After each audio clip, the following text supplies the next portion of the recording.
यह सच्ची कहानी कुछ ऐसे लोगों की है जो प्लेन से सफर कर रहे थे, मगर बीच रास्ते में जब प्लेन पहाड़ी के ऊपर से गुजर रहा था तो प्लेन जाकर पहाड़ी से टकरा जाता है। क्या प्लेन में बैठे हुए लोग इस एक्सीडेंट में जिंदा बच पाए होंगे या फिर नहीं? क्या वे पहुंच पाएंगे अपने घर पर? इस कहानी के हर कैरेक्टर को हम एक नए नाम से बुलाएंगे।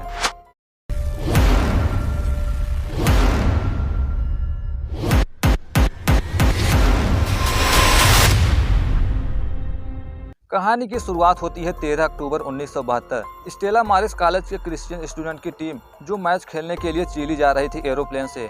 इनका प्लेन एंटीज पर्वत श्रृंखला के ऊपर से गुजर रहा था।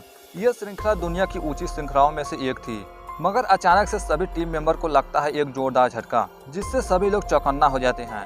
यह इसलिए हुआ क्योंकि उनका प्लेन आउट ऑफ कंट्रोल हो चुका था। पायलट समझ चुके थे कि प्लेन क्रैश होने वाला है। अब प्लेन का एक पंख पहाड़ी से जाकर टकराकर टूट जाता है।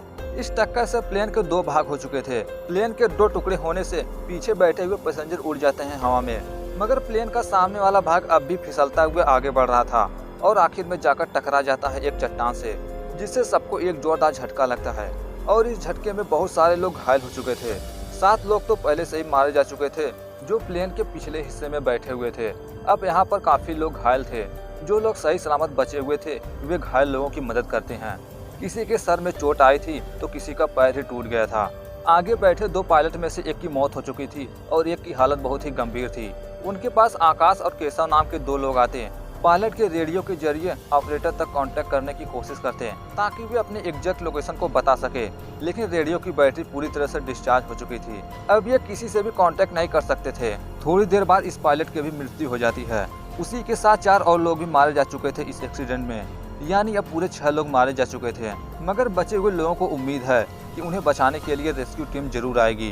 अब रात भी हो चुकी थी। सभी लोग जहाज के टूटे हुए भाग के अंदर जाकर रात गुजारते हैं, मगर ठंड बहुत ज्यादा था और जो लोग जख्मी थे उनकी हालत ठंड के मारे बस से भी बदतर थी। फिर भी सभी लोग रात गुजारते हैं और अब होती है सुबह। सुबह होकर सभी लोग रेडियो को ठीक करने को सोचते, मगर उसकी बैटरी वहाँ पर नहीं थी। रेडियो की बैटरी जहाज के पिछले हिस्से से टूटने के साथ वह भी पीछे ही गिर गई थी। अब यहाँ पर जितने भी लोग मरे हुए थे सबको बर्फ पर लिटा दिया जाता है, जिसमें से एक औरत की डेड बॉडी भी थी। उस बॉडी को कुलदेव नाम का एक शख्स देखकर उससे माफी मांगता है क्योंकि वो उस पर चिल्लाया था। अब इनके पास जिंदा रहने के लिए ज्यादा कुछ नहीं था खाने के लिए।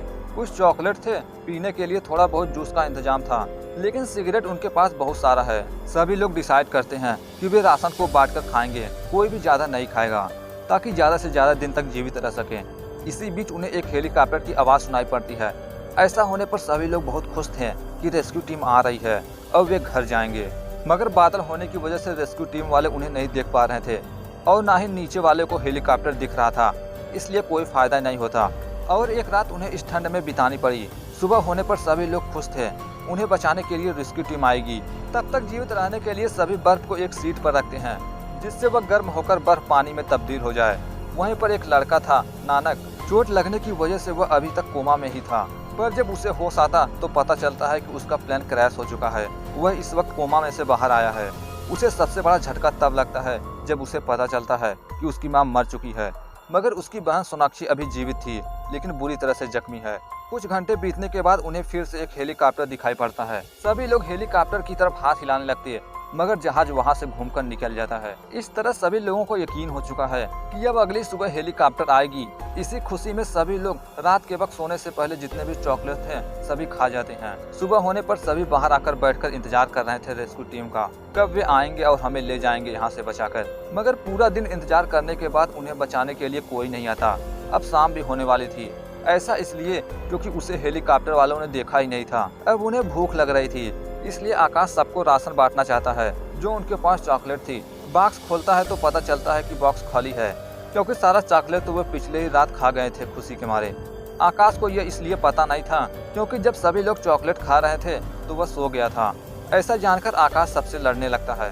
अब चाहकर भी कोई कुछ नहीं कर सकता था, पर उन्हें एक उम्मीद नजर आती है कि अगर वे उस बैटरी को रेडियो से कनेक्ट कर दें तो शायद उन्हें रेडियो के जरिए मदद मिल सके। मगर बैटरी उनसे बहुत दूर था। जहाज के पिछले हिस्से के टूटने के साथ वह भी पीछे रह गया था। इसलिए 5 लोगों का ग्रुप बनाकर बैटरी को लेने के लिए निकलते हैं। वे काफी समय सफर तय करने के बाद अचानक से उनमें से एक के नीचे की बर्फ फट जाती है। वो नीचे गिरने लगता है, पर ऐसा होता सभी लोग मिलकर उसे पकड़ लेते हैं। इस मुसीबत से बचकर उन्हें लगने लगा यहाँ से आगे जाना ठीक नहीं है उनके लिए। रात भी होने वाली थी, सर्दियों का मौसम भी है जब रात बहुत बड़ी और दिन छोटा रहता है। इसलिए पांचों लोग वापस लौट जाते हैं जहाँ पर सभी लोग थे। वह रात भी वे उस टूटे हुए हिस्से के अंदर गुजारते हैं। अगर वह जहाज का हिस्सा ना होता तो वे कब का ही मर चुके होते। सुबह होने से उनमें से एक किसी छोटे से रेडियो के जरिए सुनता है कि अब उन्हें ढूंढना बंद कर दिया गया है, क्योंकि सरकार को लगता है इनमें से कोई नहीं जिंदा बचा होगा। उस रात जब सभी लोग सोए हुए थे तभी नानक की बहन सोनाक्षी दम तोड़ देती है नानक के गोद में ही। नानक अब अपनी माँ और बहन दोनों को खो जाने के कारण पूरी तरह से टूट चुका था। अब पूरे 9 दिन बीत चुके हैं। सभी लोग हिम्मत हारते नजर आ रहे थे। इसी बीच नानक सबको बताता है कि बाहर जो मुर्दे हैं हमें उन्हें खाना चाहिए। अगर हमने ऐसा नहीं किया तो हम सब जीवित नहीं रह सकेंगे। हमारे अंदर एनर्जी ना के बराबर है। लेकिन सब लोग नानक के इस बात से राजी नहीं थे। अगले दिन जब सभी लोग एक साथ बैठे हुए थे तो उन्हीं में से एक, जिसका नाम है रवि, वह लोगों से कहता है कि तुम्हें मुझसे वादा करना होगा। अगर मैं मर गया तो तुम मेरे शरीर को खा लोगे। अगर तुमने ऐसा नहीं किया तो मैं भूत बनकर तुम सबको मार डालूंगा।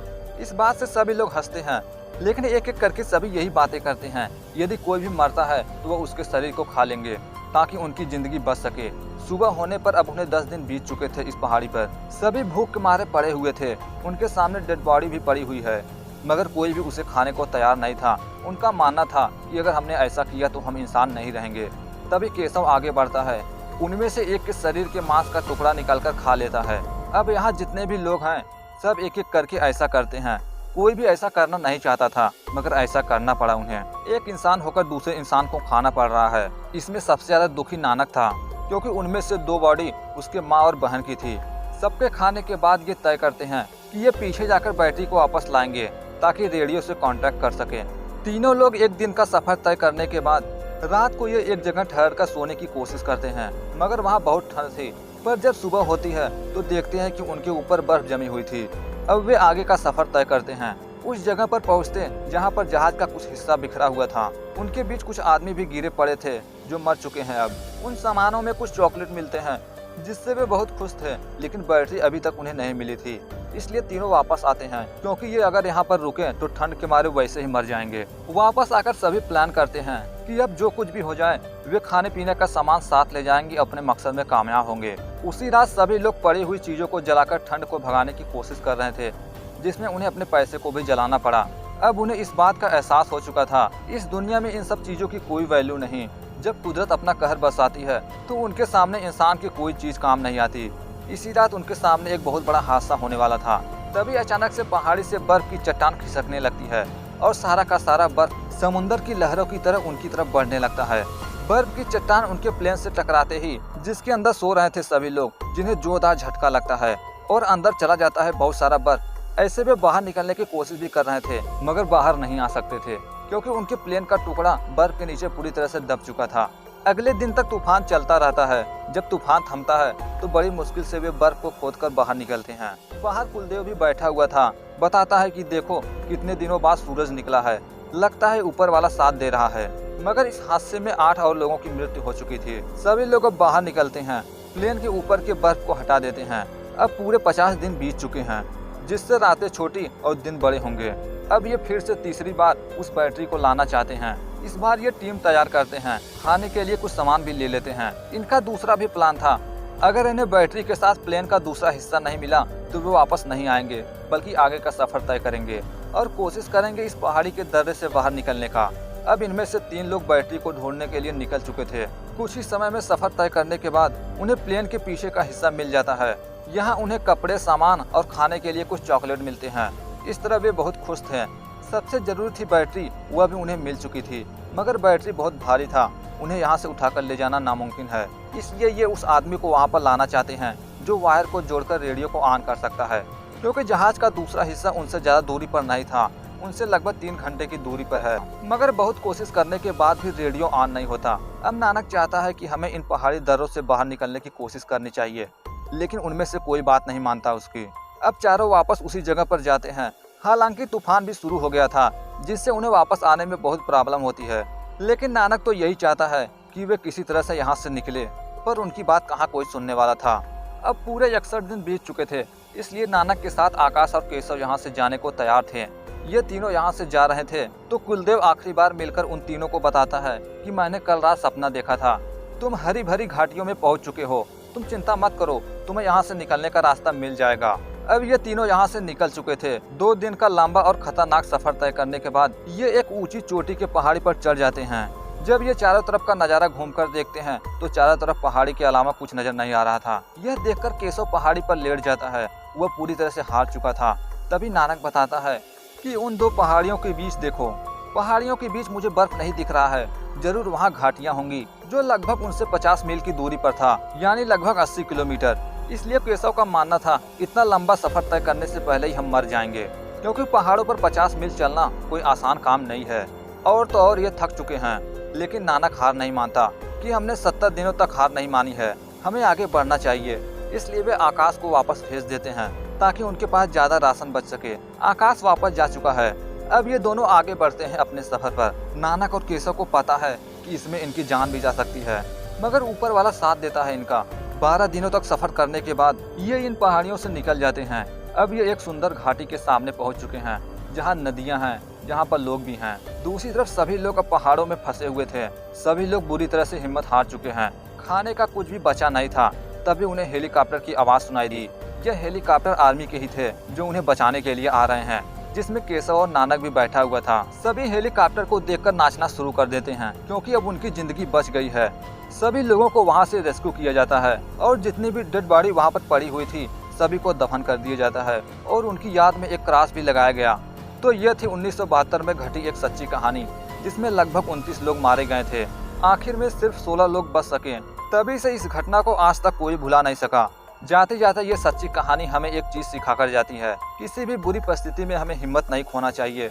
यह भी सच है कि बुरी परिस्थितियों में हिम्मत बनाए रखना इतना आसान नहीं होता, लेकिन अपनी बहन और माँ के मरने के बाद भी नानक हिम्मत दिखाया, जिससे वह खुद ही नहीं बल्कि लोगों की भी जान बचाई। इस कहानी के हर कैरेक्टर का रियल नेम कुछ इस तरह है। इस तरह यह कहानी यहीं समाप्त होती है।